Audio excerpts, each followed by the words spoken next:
guys ready? Cool. Can you just keep track for me? Yeah, I'll just keep time. Why are you doing it like that? Just go to that. Time starts when I start speaking. We affirm the resolution. Our first contention is transitioning away from the strategy of counterterrorism. Prior to the adoption of Great Power Competition, or GPC, the detrimental strategy of counterterrorism was most widely in usage. The ECNL 19 describes the problem of counterterrorism, writing that the adoption of security measures to counter terrorism and violent extremism has resulted in the restriction of civic freedoms which are key to civil society. Furthermore, the United Nations explains that in recent years, the measures adopted by states to counter terrorism have themselves often posed serious challenges to human rights and the rule of law. Some states have engaged in torture and other ill treatment to counter terrorism, while legal and practical safeguards available to prevent torture, such as independent and regular monitoring of detention centers, have often been disregarded. And most importantly, the war on terror has enabled the U.S. to justify its actions and declare war on Afghanistan and Iraq. These wars are clear and concise evidence of the impacts they occur above. The Watson Institute 21 quantified these impacts as they state that 92% of the Afghan families have food insecurity and 3 million children face acute malnutrition. And nearly 243,000 people have been killed in the Afghan conflict, but the horrendous toll doesn't stop there. The Watson Institute informs us that there have been more than 180,000 Iraqi civilians killed by direct violence since the U.S. invasion, but states that the actual number of civilians killed by direct and indirect war violence is unknown but likely much higher. In addition, the infrastructure damage left by America has stopped thousands of civilians from being able to access basic needs. GP leads to a shift from counterterrorism. Indeed, the Congressional Research Service 22 writes that the emergence over the past decade of intensified U.S. competition with the PRC and Russia has profoundly changed the conversation about U.S. defense issues from what it was during the post-Cold War era. Counterterrorist operations and U.S. military operations in the Middle East, which had been more at the center of U.S. discussions of defense issues following the terrorist attacks of September 11, 2001, are now a less prominent element in the conversation, now focus more on elements which are largely relating to China and or Russia. This is significant because it means that GPC provides the U.S. an alternative strategy to counterterrorism that allows a more efficient, moral, and democratic way of making decisions regarding diplomacy, the economy, and the military. The impact is lives. By shifting from the strategy of counterterrorism, GPC is helping to improve the lives of people by reducing human rights violations like torture and upholding democratic principles. Our second contention is aid. In the status quo, GPC has led to major increases in foreign aid provided to underdeveloped nations. Natsios 20 explains that in order to protect their interests, control influence of rival superpowers, and create more allies, the U.S., Russia, and China have provided billions of dollars of aid in sectors such as agriculture, education, infrastructure, and health in underdeveloped countries.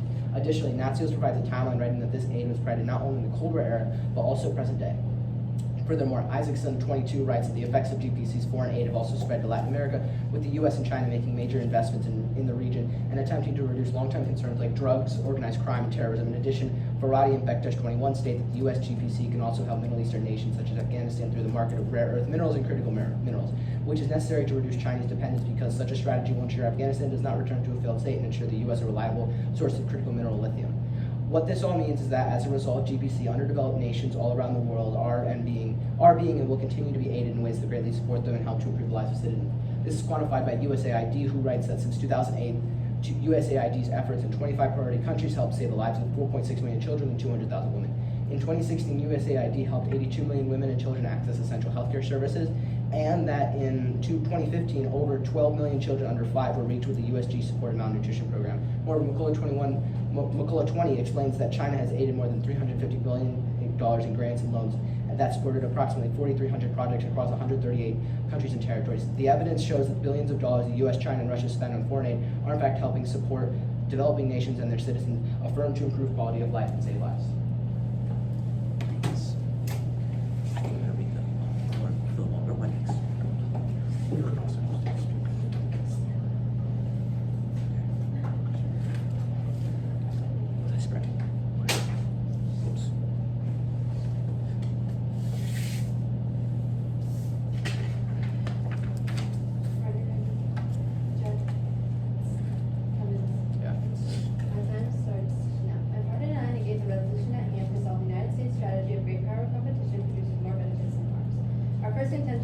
Our first contention is potential for proxy wars. The U.S. and China are two of the most powerful nations in the world when it comes to economics. A big concern with the rise of great power competition is the ability for a proxy war. With proxy wars being a way for countries to conflict with one another, the Texas National Security Review tells us that in the last decade, there's been an increase in the more places where great powers might face off in proxy contests. This could also be seen on a larger scope. The same review says that both China and Russia have a history of adopting indirect approaches and good reasons to avoid competing effort to up their strategy when China and Russia are avoiding competing with the U.S. in direct clashes, it imposes a new threat on both China and Russia that could have been avoided. The Institute for National Strategic Studies states that Russia has an extensive background with indirect strategies and a deep operational experience with promoting separatist and mercenary forces in unconventional campaigns. A good example of this would be Russia's recent conduct in Ukraine and Syria as proof of their indirect ways of war. This means that for the U.S. is the possibility of being brought into one of these wars and losing essential resources. The Brogan Project tells us that being involved in a proxy war can include aiding a country by giving them weapons, money, or planning and assessment help. In short term, proxy wars are seen as a way to avoid direct conflict for a country. However, proxy wars are actually increasing spending and potential costs as well. Many countries nowadays cannot afford losing these resources, especially since the impact of the COVID-19 pandemic. Another example of how detrimental it is for countries to be involved in proxy wars is the issue of accountability. The Brogan Project continues to state that after the transfer of weapons, funding, or assessment help, a country or non-state actor has those resources. Additionally, it makes the final call as to how those resources are being used and allocated. This creates a problem with corruption, where the original intent of the country has in giving aid may not be fulfilled by the receiver of this aid. The impact of this for the U.S. is that the U.S. decides to increase its own power, the more likely a proxy war becomes an issue which we have seen to be harmful. Our second contention is impact on smaller countries. We have seen instances where increasing defenses around Russia leads to Russia imposing threats. For example, when NATO was considering increasing their defenses, they ran across a problem regarding Russia's reactions.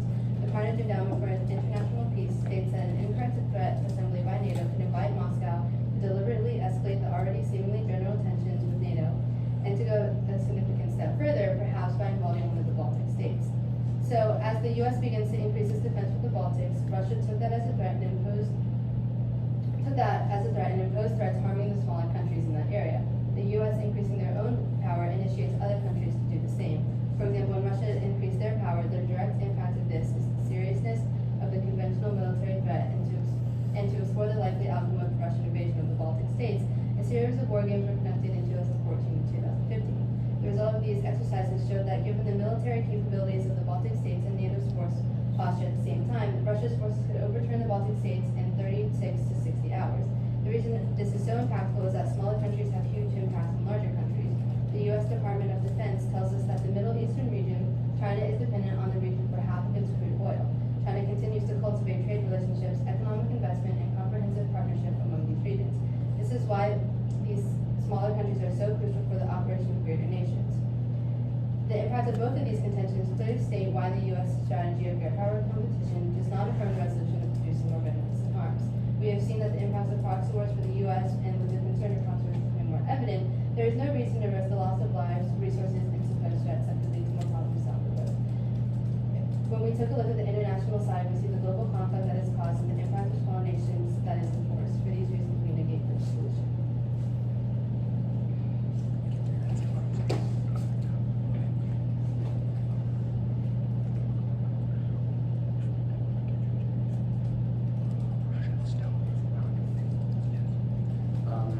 Everyone ready for cross-ex?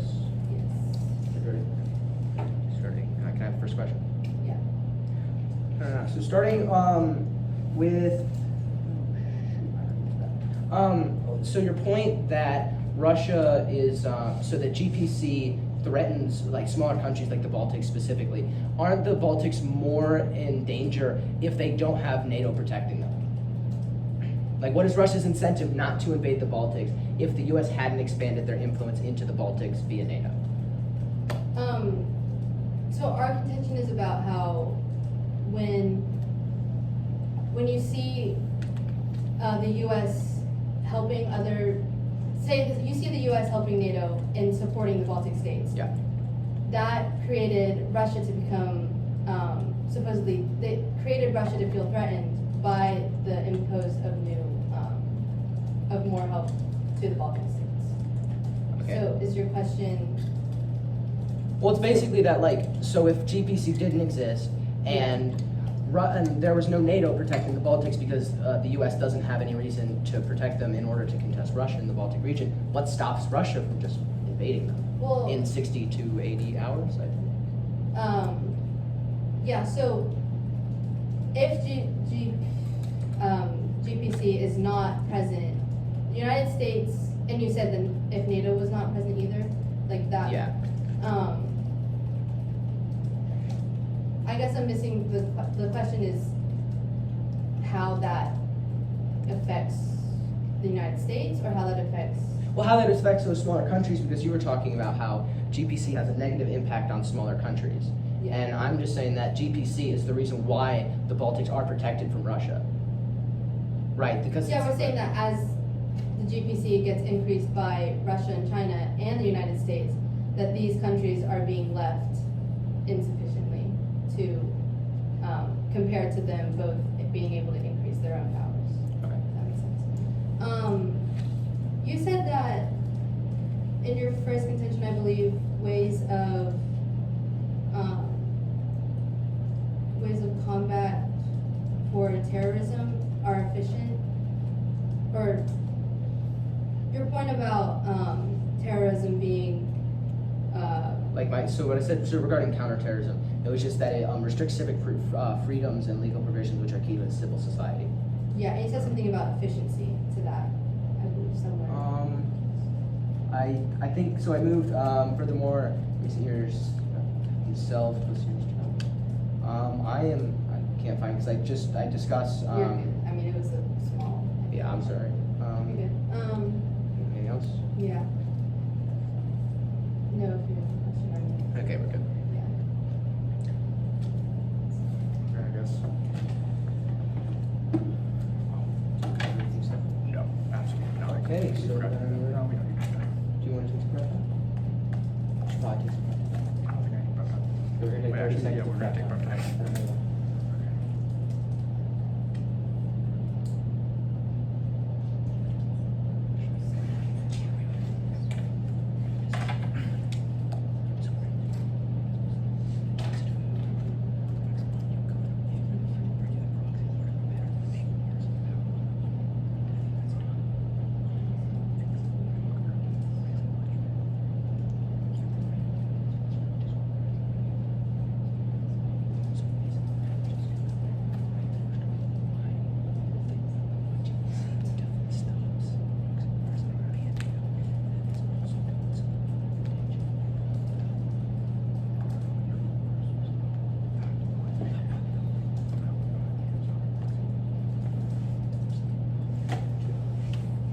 Page 52, 53 seconds. Stand right here. Okay. Opponents, are you ready? Judge, are you ready? Okay. One of our opponent's major contentions was proxy wars. However, Cooper 21 argued that if the U.S. and its allies plan to credibly deter China and/or Russia, all those nations operating closer than ever before, all parties need to accept a fundamental truth that real deterrence has been underpinned by military capability, particularly in the skies. So this means essentially that if the U.S. wants to prevent Russia and/or China from engaging in a proxy conflict, we need to be so military superior that it is a objectively bad idea for them to engage in such a conflict. Additionally, Smith 22 adds that in failing to adapt to the changing character of warfare and great power competition, America risks setting itself up for catastrophic defeat. Without the United States engaging with China in a great power competition, the PRC would be able to reshape the international order and tilt the global playing field to its benefit. This is a drastically negative effect because, as we all know, China is a very authoritarian regime, and authoritarianism is a bad system as it suppresses free thought and these human rights that are so crucially important to this topic. You also mentioned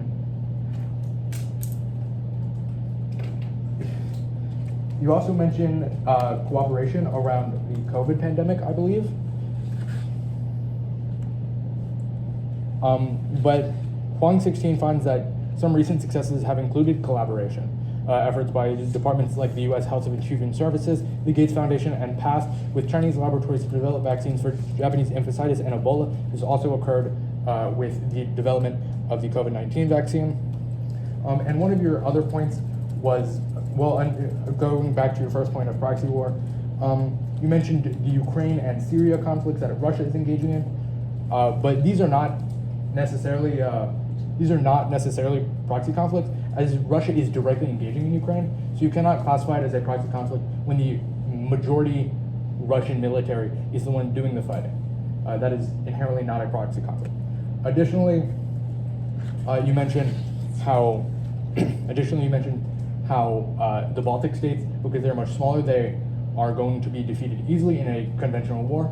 But with NATO protection, the United States is actually incentivized to protect them, which is crucial to how NATO functions. If Russia were to invade, say, the Baltic states or any other NATO nation, the United States would get directly involved, meaning these countries do not have security as an issue, especially when they are backed by the largest military power on earth, the United States. You also mentioned trade, but Forrest 22 found that appropriations from CHIPS and Science Act, an explicit attempt by the U.S. government to compete with China that would be passed into law over the summer, would contribute around $287 billion to the U.S. GDP. So GPC is beneficial for trade, especially here in the United States. Additionally, GPC has GPC's foreign aid has led to 11 of the 15 largest trading partners in the U.S. being directly affected by GPC, or directly affected by foreign aid. So when we give aid to other countries, we actually benefit ourselves, and we would be it is in our best interest to protect them, or affirm the resolution today. So we spent like 13 seconds over, so if you guys want to take that extra time, you guys can. Oops. That's It's good. It's good.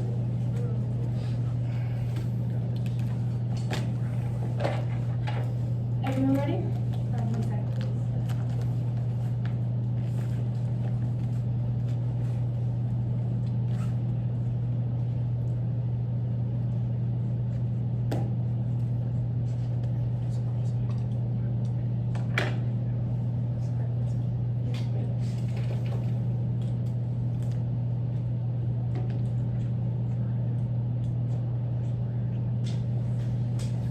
1 second,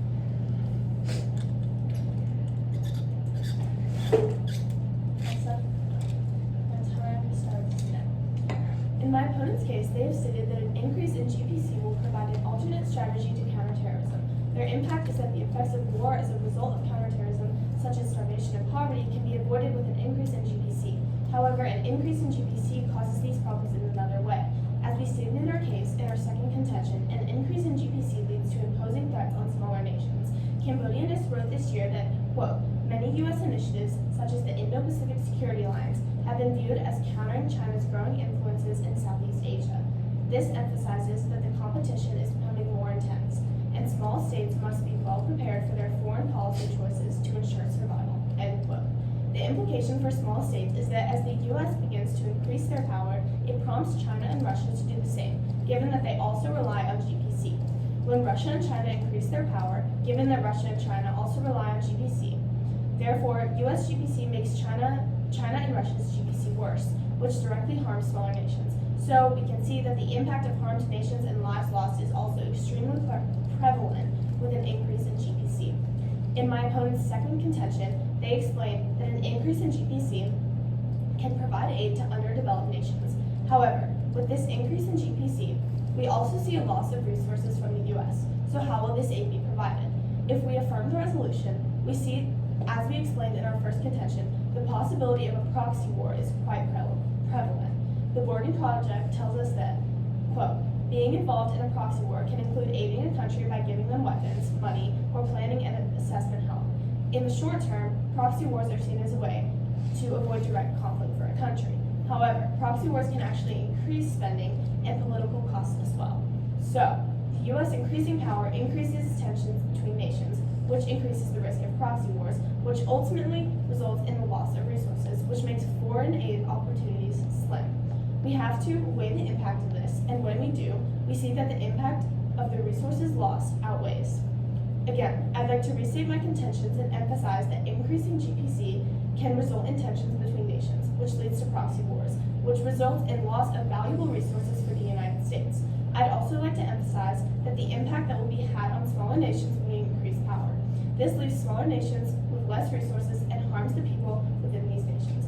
Therefore, we negate the resolution.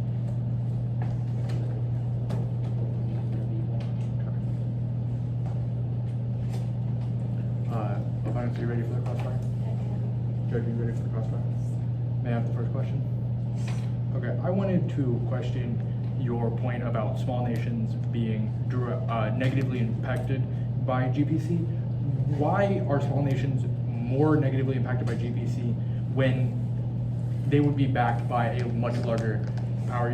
You brought up the Baltic states previously, and as we've previously said, the Baltic states are members of NATO, so they really do not need to worry about Russia because it is a very unlikely scenario that Russia and the United States get involved in a direct conflict. So, your question is? My question is, why should smaller states, especially when they are being supported by these great powers, why should they be worried about security? When smaller states are supported by these greater powers, they are under the umbrella of the greater powers. So when these bigger powers when other nations around these bigger powers are increasing their power, it leaves no choice but for these nations to increase power as well. Therefore, it can cause conflict and harm smaller nations.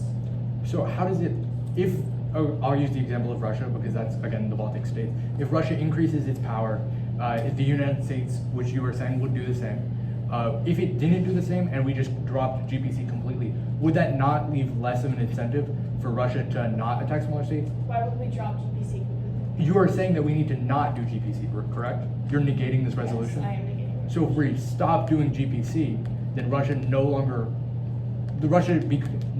isn't encouraged to attack smaller states. If NATO becomes so drastically weak that we would directly lose a conflict with Russia, then if we drop GPC, Yes. Russia no longer is incentivized not to invade these smaller states. So why should we drop GPC if your contention is smaller states? It's beneficial for the smaller states. We are not arguing that we should get rid of the great power competition altogether. We are arguing that the United States strategy of great power competition produces less benefits than harms. So then what's your Produces more alternative? harms. My alternative for what? GPC. Because the previous one was counterterrorism, which as we've stated is a net negative. If you don't want GPC, then what would be the next move? Sure, I understand your question. Okay, we can both agree that GPC is the current political strategy for foreign strategy for the United States, right? We are currently engaging in GPC with Russia and China. Yes. Previously, we engaged in the war on terror, which was predominantly in the Middle East, correct? So if we're not going to do war on terror and we're not doing GPC, what do? We can't have no foreign policy. So what would be the better foreign policy? I believe that's our time.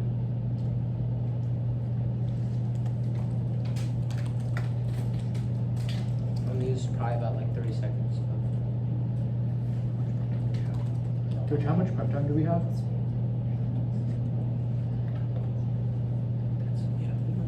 Couple minutes. Okay. I'll be reading the proposed slides because of that, because I lost track of that. I'm sorry.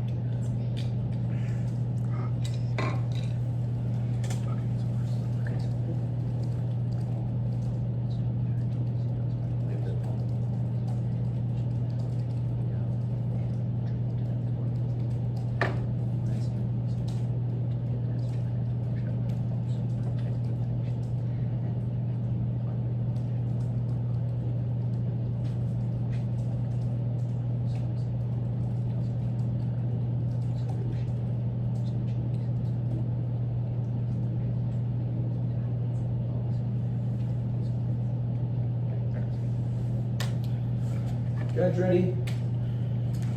Okay.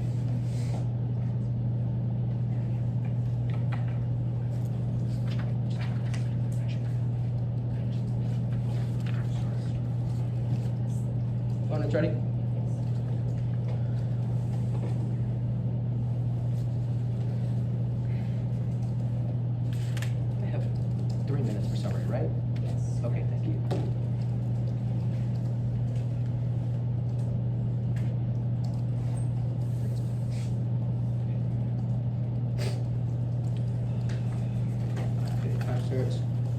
speaking. Okay, so start on our case. Off-time road map. I'm going to start on our case and then defend what they said in rebuttal, and then I'll move on to their case and just summarize what my partner said, and then I'll move on to weighing with whatever time I have left.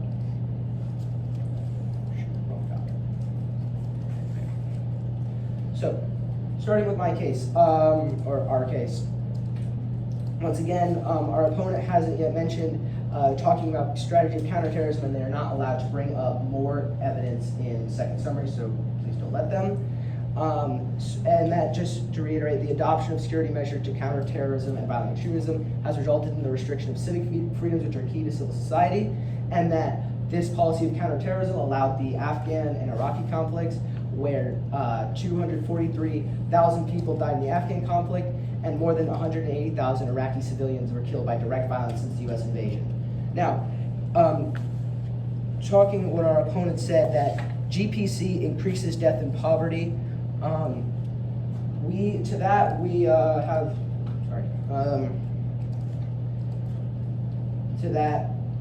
The U.S. Global Leadership Coalition 16 writes that over the past 40 years, trade has tripled as a share of our economy, with half of U.S. exports now going to developing countries. Foreign aid has laid the groundwork for mutually beneficial trading relationships. 11 of America's top 15 trading partners were once recipients of U.S. foreign aid. This shows that U.S. foreign aid is helping smaller, underdeveloped countries. Moreover, Morgan writes that as a result of foreign aid, in 2013, 760 million people, 10% of the world population, lived on less than $1.90 a day, well below the world poverty line. This is a drastic improvement from the 1.85 billion in 1990, and the number has gotten significantly better over the years. Moving on, talking about proxy wars and so Cooper 21 argued that if the U.S. allies plan to credibly deter China or Russia, let alone those two nations operating in closer concert than ever before, all concerned parties need to accept the fundamental truth that real deterrence to be underpinned by military capacity, particularly in the skies. Now, this means that the U.S.'s policy of expanding NATO and other treaty organizations to protect smaller countries has benefited because those countries are protected from Russian and Chinese interference. Moving on to weighing. We outweigh on magnitude. First of all, our benefits of foreign aid affect millions of people around the world, including 10% of the world population who lived on less than $1.90 a day, which is well below the poverty line. On time frame, our impacts are happening right now. People are benefiting from foreign aid right now. And if we were to go back to another form of foreign policy, which our opponent did not suggest one, then those foreign aid would go away, and we would presumably begin to resume counterterrorism, which restricts our legal rights and which are detrimental to a civil society. Probability. Our benefits are much more likely to happen than their negatives. For instance, hundreds of countries around the world are benefiting from foreign aid right now, compared to, I believe there are 2 current proxy conflicts. So that means that that it's more probable that a country gets foreign aid and is supported from that, which I've already stated the benefits from before. Therefore, you should affirm the resolution. Thank you. Is that good? I'm just gonna say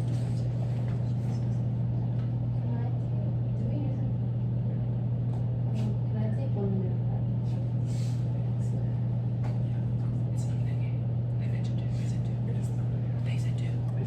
They did say two. So when they wrote it, alright, that's right. I'm not saying there are more. That's all the facts. So if I specify federal focus, we can make it known, because I didn't specify that. They can. Wait, they didn't. No, they just.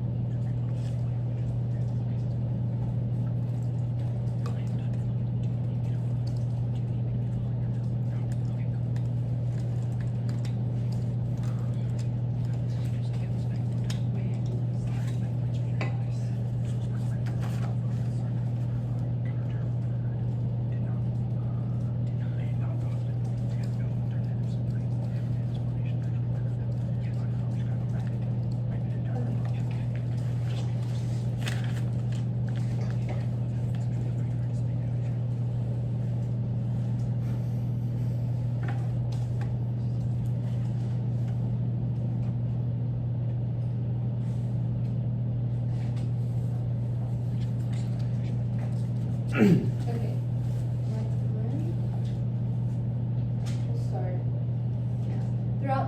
China continuously talks about the impact on smaller nations. Like we have stated in our case, the U.S. Department of Defense tells us that in the Middle East region, China is dependent on the region for half of its crude oil. China continues to cultivate trade relations, economic investments, and comprehensive partnerships among region states. This is why these smaller countries are so crucial for the operations of the great nations. The U.S.-China competitions continue to hold significance as it forces countries to choose sides and be more active in their foreign policy towards it too. I would also like to bring up that our opponents asked for an alternative to GPC. We cannot propose these alternatives in rounds in addition to the resolution. In addition, the resolution is not to get rid of GPC, it's about how the harms outweigh the benefits on the next side. Our opponents said that in order for us to not turn to proxy wars, we need to up our own military power to make it so that no one else will be able to compete with us. However, our first contention states that in the Texas National Security Review, in the last decade, there is seen an increase in the number of interest-rate conflicts, especially in the number of interallies and civil conflicts. If the number of civil conflicts around the world continues to rise, it means there will be no places where great powers might. There will be more places where great powers might face off in proxy contests. Our opponent's first contention about terrorism is stating that there is 92% food security in Afghanistan. But how does that directly relate to GPC, which is increasing military and political power? The impact of both of our contentions clearly states why the U.S. strategy of great power competition does not affirm the resolution of producing more benefits than harms. We have seen the impact of proxy wars for the U.S., and with the concern of proxy wars becoming more evident, there is no reason to risk the loss of lives, resources, and supposed threats that could lead to more conflicts down the road. In addition, smaller countries would be greatly impacted, which we saw a chain reaction that as the U.S. increases power, China and Russia do the same, and the impact on smaller countries is detrimental to their survival.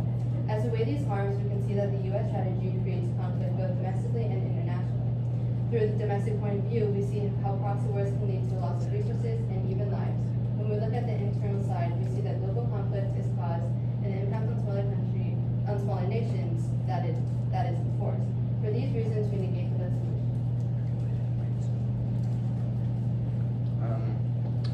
Judge ready for Grand Cross? Opponents ready for Grand Cross? Yes. Cool. Can we have first question? Yeah. So starting with your point about small countries forced to be more involved in foreign policy, how is that necessarily a bad thing if they're more involved in the world community and the discussion going on? Repeat your question. So you said that GPC's increase and countries fighting over smaller countries causes them to be more involved in foreign policy. How is them being more involved in foreign policy necessarily a bad thing for them to be involved in the discussion? Well, because the whole reason they're involved is because two nations are essentially involved in so-called proxy wars or other conflicts. So they are forced to be part of these conflicts when it's not necessarily, that's not their intention to be involved. So then that produces more harms being involved. I had a question about, you had mentioned authoritarianism. What impact does that have in terms of great power competition? Will you repeat the question? I don't understand what you mean. So you had mentioned how authoritarianism might supposedly be a harm. What impact does that have in terms of great power competition? I do not believe we said that authoritarianism is caused by GPC, did we? Is that what you're I'm not implying? asking that GPC is caused, or that causes GPC, or I'm asking, when you brought up authoritarianism, how does that directly, is that a harm related to great power competition? Well, great power competition gives the United States incentive to reduce authoritarianism globally in these small countries that you are insistent on mentioning. U.S.-backed democracy has, in Europe after World War II, has created NATO, one of the strongest military alliances in the world, if not the strongest, and has made the foundation for democratic principles in Europe. So GPC created democratic nations. It doesn't create authoritarian ones, as I believe you seem to be suggesting.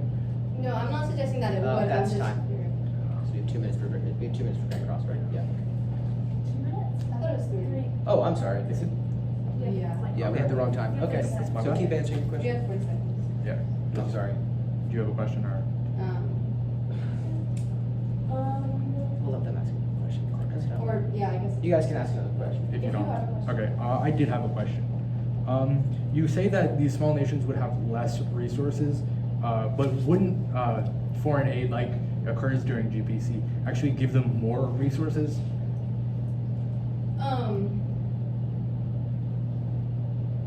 So, your question is how exactly it relates to foreign aid, how that impacts smaller countries? Well, foreign aid is a crucial part of GPC, and so if you're saying that these smaller countries are negatively impacted by GPC because they will have less resources, wouldn't the foreign aid counteract that and then be more beneficial? So they would be deprived of these because as we have seen as the U.S. increases power, Russia and China begin to increase power, which results in the process of a proxy war, and that takes resources out of the smaller countries. But with the foreign aid being Yeah, more we're beneficial? time. It's good. So, how much rough time do you guys think we have left? I think a minute, maybe? Like, Okay, do you want to take a minute? yeah. Okay, we'll take a minute. Yeah, we gotta keep track of it better. Yeah, we grab time. That's. I'm probably gonna start writing it all I back. usually do, I Yeah. apologize. This is, No, I'll give you. No, you're I'm completely going fine. for prep time.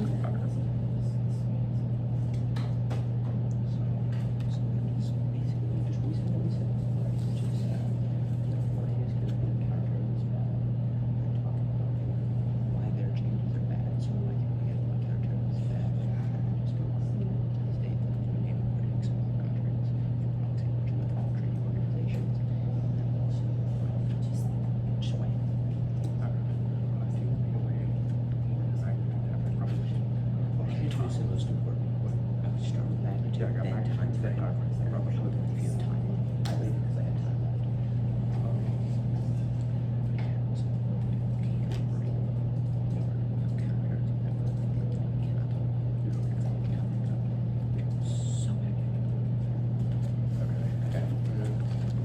So Okay. Lawrence, are you ready? Judge, are you ready? What? Okay. So, for my off-time roadmap, I'm going to talk about why our case is beneficial and how counterterrorism is a bad thing and aid is a positive thing, which occurs during GPC. And then I will also mention how their case fails to address some of the key points of this, and then I will move on to Wang. Okay. Time starts on my first word. Okay, go. As I've previously said, counterterrorism is a net negative thing. It reduces human rights, it increases human rights violations, and reduces the civility of nations where it has occurred. As well as I'm also going to mention how aid is actually a net positive. Our opponents never really talk on these 2 points, our two central points. They never address them majorly. Now I will talk, aid is a positive. It increases development in these underdeveloped countries, as well as benefits the people of these countries. Now, our opponent, while the resolution may not be what should an alternative to GPC be, there needs to be one. If they do not want GPC and they do not want counterterrorism, there is no real alternative to those in the current political landscape. So we either engage in the barbaric practice of counterterrorism, or we engage in what is a net positive for the whole planet of GPC.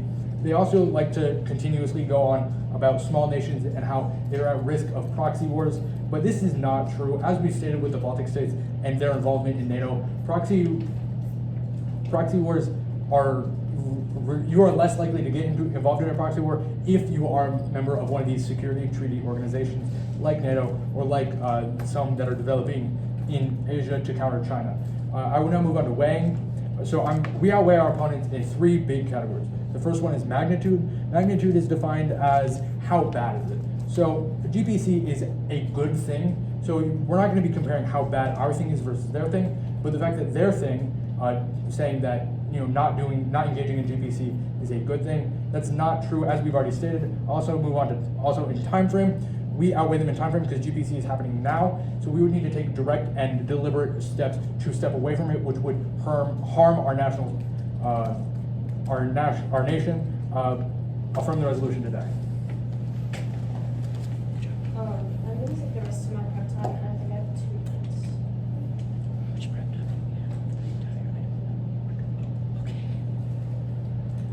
We should probably get someone about. That they can track or the possible version. People can track. I think we can track the way. You have. I think like we do like I don't feel like you're supposed to ask about stuff. Wait, can I have a solution?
Okay, everyone ready? Yes.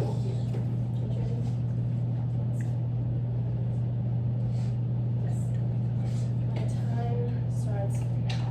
I would first like to point out that a large piece of my opponent's evidence was that their benefits will outweigh our harms. Their evidence for this was that there is a smaller amount of proxy wars happening, and I believe that they said 2.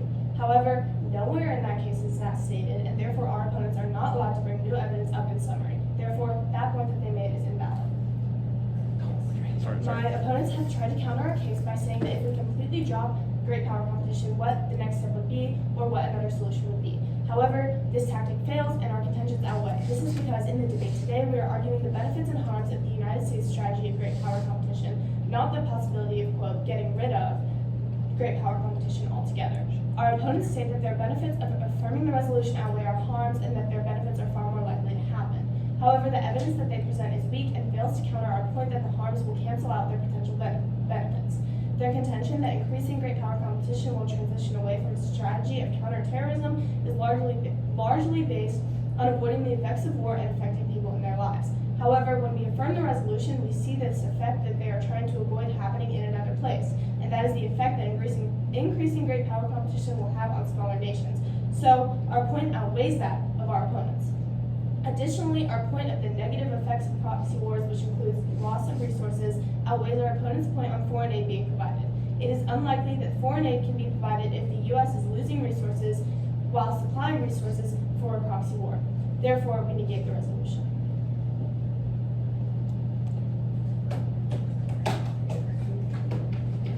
I don't know. It's, I mean, I told you to right.